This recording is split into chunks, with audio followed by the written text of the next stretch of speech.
Hello, I am Harmony Rodriguez, and today I will be going over the case study of Mira and examining how family, social, and community support will influence her overall well-being.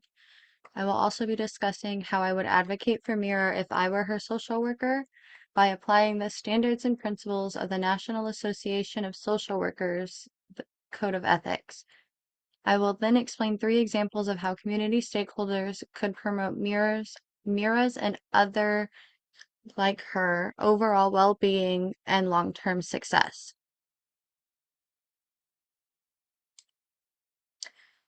So Mira's case file tells us that Mira is a 28-year-old biracial woman. She's Black and Native American who lives in a small town rural community.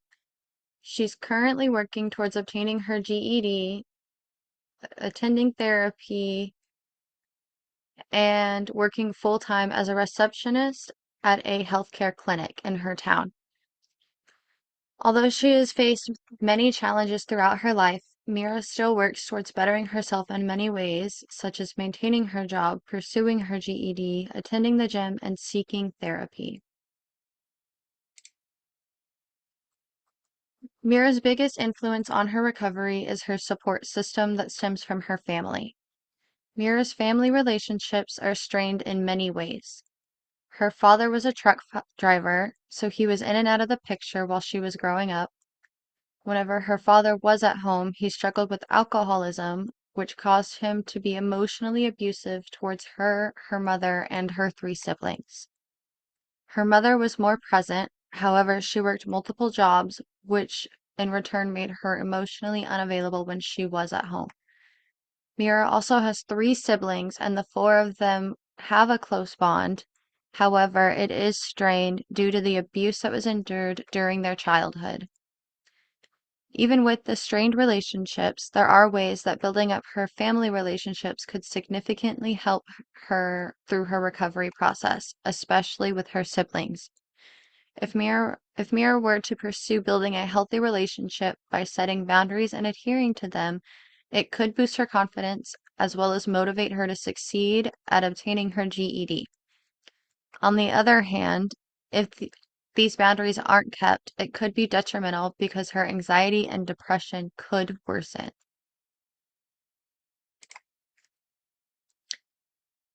Another influence on Mira's well-being is her friends.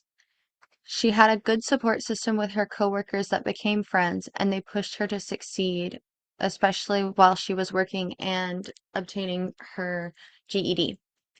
Unfortunately, many of her friends now work remotely, which has caused a little bit of a rift between their friendships.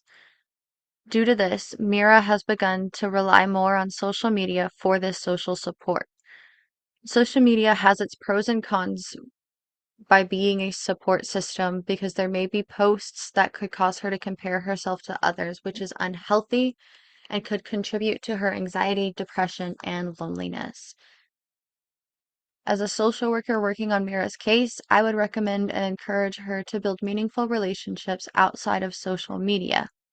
I would encourage her to rebuild that relationship that she had with her previous friends and make new ones, which she could be afforded that opportunity through her GED classes, her job, the people that are still working in person, as well as when she's attending the gym.